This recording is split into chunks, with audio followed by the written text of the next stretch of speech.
दोस्तों, कैसे हैं आप सब लोग। आई होप आप लोग बहुत अच्छे होंगे और अच्छे से अपने एग्ज़ाम की प्रिपरेशन कर रहे होंगे। और आज हम कंटिन्यू करने जा रहे हैं अपनी क्लास 12th की एनसीईआरटी की हिस्ट्री का वीडियो। ये उससे आगे वाला पार्ट है, पार्ट नंबर 9, और इसे हम कंटिन्यू करने जा रहे हैं आज। तो देख लेते हैं इसका पहला क्वेश्चन क्या कहता है। क्वेश्चन कहता है कि निम्नलिखित कथनों पर विचार कीजिए। पहला स्टेटमेंट है कि संथाल राजमहल की पहाड़ियों के स्थायी निवासी थे। तो मैं आपको बता दूं ये स्टेटमेंट रॉन्ग है, क्योंकि संथाल जो है वो राजमहल पहाड़ियों के स्थायी निवासी नहीं थे, बल्कि वो बंगाल के आसपास देखे गए थे। बंगाल से उनका ताल्लुक था, वो इसलिए हम कह सकते हैं कि स्थायी निवासी वो नहीं थे। ठीक है। ये कह रहा है दूसरा स्टेटमेंट कि मेहताब चंद ने संथाल विद्रोह में संथालों का साथ दिया था। तो आपको बता दें कि इसने जो है संथालों का साथ नहीं दिया था, इसलिए ये स्टेटमेंट रॉन्ग हो जाता है। जब संथाल विद्रोह हुआ था तो इसने जो है अंग्रेजों का साथ दिया था, ना कि संथालों का। तीसरा स्टेटमेंट है कि संथाल झूम खेती करते थे। तो जी, ये स्टेटमेंट आपका राइट है। संथाल जो है वो झूम खेती किया करते थे। तो ये पूछ रहा है उपरोक्त कथनों में से कितने असत्य कथन हैं। तो पहला और दूसरा असत्य कथन है, इसलिए इसका राइट आंसर हो गया ऑप्शन नंबर ए। चलिए नेक्स्ट क्वेश्चन देख लेते हैं कि संथानों के संबंध में दामिन एकोही का संबंध निम्न में से किससे था। तो पहला है संथालों को अनुदान में दी गई भूमि को संथाल परगना का निर्माण, तीसरा है संथालों की धार्मिक पुस्तक, और चौथा है संथालों के देवता। तो मैं आपको बताऊं कि इसका जो राइट आंसर है संथाल परगना का निर्माण। मैं आपको थोड़ा सा बता दूं इसके बारे में। 1832 तक ज़मीन के काफ़ी बड़े इलाके को दामिन को के रूप में सीमांकित कर दिया गया और इसे संथालों की भूमि घोषित कर दिया गया, मतलब संथाल का परगना कह दिया गया इसको। ठीक है, चलिए नेक्स्ट क्वेश्चन। ये क्या कहता है, तो संथाल विद्रोह के शांत हो जाने के बाद औपनिवेशिक शासन द्वारा कौन कौन से उपाय किए गए। तो पहला ये था कि संथाल परगना नामक राज्य क्षेत्रों का सृजन किया गया था। संथाल परगना का मतलब होता है, जैसा कि मैंने अभी आपको पीछे बताया, कि भूमि के बड़े क्षेत्र जो है वो संथालों को दे दिए गए थे। इसका मतलब ये होता है। और किसी संथाल के अलावा किसी गैर संथाल को भूमि देना जो था वो क्या हो गया था, गैर कानूनी हो गया था। क्या हो गया था, गैर कानूनी। तो इसलिए ये स्टेटमेंट जो है वो दोनों ही आपके राइट है। तो इसका जो राइट आंसर है वो हो गया ऑप्शन नंबर सी। पहला और दूसरा दोनों सही हैं। चलिए नेक्स्ट क्वेश्चन देख लेते हैं। अगला क्वेश्चन कहता है कि लॉर्ड वेलीजरी द्वारा लागू की गई सहायक संधि के बारे में निम्नलिखित कौन सा कथन लागू नहीं होता। तो पहला है दूसरों के खर्च पर एक बड़ी सेना बनाए रखना, ये लागू था, ये स्टेटमेंट राइट है। दूसरा कहता है कि भारत को नेपोलियन के खतरे से सुरक्षित करना, ये राइट है। तीसरा कहता है कि कंपनी के लिए एक नियत आय का प्रबंध करना, और चौथा कहता है कि भारतीय रियासतों के ऊपर ब्रिटिश सर्वोच्चता स्थापित करना। तो ये भी राइट है।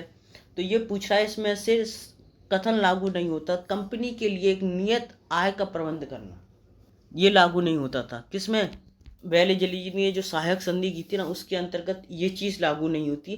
कंपनी के लिए एक नियत आय का प्रबंध करना जो है वो उसमें लागू नहीं होता था। तो इसका जो राइट आंसर है वो हो गया ऑप्शन नंबर सी। चलिए नेक्स्ट क्वेश्चन देख लेते हैं।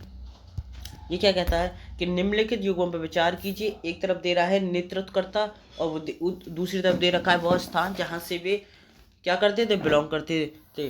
तो पहला है उत्तर प्रदेश से शाहमल, तो ये आपका राइट आंसर है।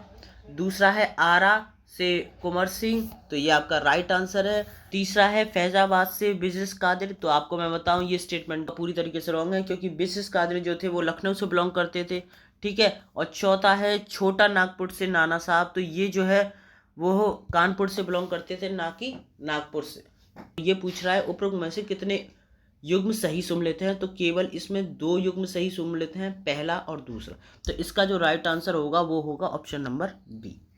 चलिए नेक्स्ट क्वेश्चन देख लेते हैं। ये क्या कहता है, ये कहता है कि 1857 के समय भारतीय उपमहाद्वीप में कौन कौन से क्षेत्र ब्रिटिश राज्य में शामिल कर लिए गए थे। तो मैं आपको बताऊं, सबसे पहले मद्रास, दूसरा है चटगांव, तीसरा है पेशावर। तो ये 3 जो प्लेस थे ना वो 1857 के समय भारतीय उपमहाद्वीप में शामिल कर लिए गए थे। किसके द्वारा? ब्रिटिशों के द्वारा। तो इसका जो राइट आंसर है वो हो गया ऑप्शन नंबर ए आपका राइट आंसर है। चलिए नेक्स्ट क्वेश्चन। क्वेश्चन नंबर 87, निम्नलिखित कथनों पर विचार कीजिए। लॉर्ड वेलेजरी ने कुशासन के आधार बताकर अवध का अधिग्रहण कर लिया था। ये बिल्कुल राइट है। और दूसरा है, अवध के ताल्लुकदार अंग्रेजों के पक्ष में थे। तो ये स्टेटमेंट रॉन्ग है, क्योंकि वो पक्ष में नहीं थे, विरोध में थे। क्योंकि तो मैं आपको थोड़ा सा ना इसके पीछे कहानी बता दूं कि ताल्लुकदार अंग्रेजों से क्यों नाराज हो गए थे। क्योंकि अवध के अधिग्रहण का जो असर था ना, वो सिर्फ नवाब पे नहीं पड़ा था, सिर्फ उसकी गद्दी नहीं छिनी थी, बल्कि ऐसा हुआ था कि ताल्लुकदार जो थे ना वो भी लाचार हो गए थे। कैसे हो गए थे? कि ताल्लुकदार जो थे ना, उनका जो निष्ठा थी ना वो अपने नवाब के प्रति थी। जैसे ही वेलेजली ने जो है कुशासन का आरोप लगाकर अवध को जो है अपने राज्य में मिला लिया, वैसे ही जो ताल्लुकदार जो है भड़क गए। क्यों? इसलिए भड़क गए क्योंकि ताल्लुकदार जो थे ना, उनके पास ज़मीन का मालिकाना हक नहीं था। जैसे ही उन्होंने अवध का अधिग्रहण किया तो उन्होंने एक व्यवस्था लागू कर दी, जिसको बोलते हैं एक मुश्त बंदोबस्त व्यवस्था। और एक मुश्त बंदोबस्त व्यवस्था के अंदर ये था कि ये जो ताल्लुकदार थे ना, इनको इनकी ज़मीन से वो कभी भी बेदखल किया जा सकता था। और ये ज़मीन के ऊपर जो है ताल्लुकदार जो है वो ज़मीन के ऊपर मालिकाना हक नहीं रखते थे। जैसे ही अंग्रेजों ने क्या किया, अवध को कैप्चर किया, वैसे ही ये भड़क गए। और ये भड़के ऐसे कि इन्होंने क्या किया, नवाब के प्रति अपनी निष्ठा को दिखाया कि हम तो नवाब के लिए लड़ेंगे, ठीक है। और इन्होंने क्या किया, इसलिए इन्होंने अंग्रेजों के विरुद्ध क्या साहस दिखाया और उससे लोहा लेने का उन्होंने निश्चय किया। और लखनऊ जाकर बेगम हजरत महल का जो खेमा था उसमें जाके ये शामिल हो गए। तो थोड़ा सा इनके बारे में ये कहानी है, ठीक है। तो आप याद रखेंगे। आई होप आपको समझ में आया होगा। चलिए नेक्स्ट क्वेश्चन देख लेते हैं, ये क्या कहता है। निम्नलिखित में से कौन सा क्षेत्र 1857 की क्रांति में शामिल नहीं था? तो मैं आपको बता दूं, जयपुर जो है वो 1857 की क्रांति में शामिल नहीं था। लखनऊ, ग्वालियर, आजमगढ़ जो है 1857 की क्रांति में शामिल था। चलिए नेक्स्ट क्वेश्चन देख लेते हैं, ये क्या कहता है। नेक्स्ट क्वेश्चन कहता है कि निम्नलिखित युग्मों पर विचार कीजिए। एक तरफ क्षेत्र दे रखा है और दूसरी तरफ दमनकर्ता दे रखा है कि दिल्ली से निकोलसन थे। तो जी हाँ, ये स्टेटमेंट आपका राइट है। और दूसरा स्टेटमेंट पूछ रहा है कि लखनऊ से हेनरी लॉरेंस थे। तो जी हाँ, ये स्टेटमेंट भी आपका राइट है। कानपुर से कैपेबल थे। तो जी हाँ, ये स्टेटमेंट भी राइट है। चौथा है इलाहाबाद से कर्नल ऑन सेल थे। तो ये स्टेटमेंट भी आपका राइट है। तो उपरोक्त में से कितने युग्म सही सुमेलित हैं? तो मैं आपको बता दूं, इसमें जो है वो चारों युग्म सही सुमेलित है। तो इसका जो राइट आंसर होगा वो होगा ऑप्शन नंबर डी, इसका राइट आंसर है, ठीक है। चलिए नेक्स्ट क्वेश्चन देख लेते हैं, ये क्या कहता है।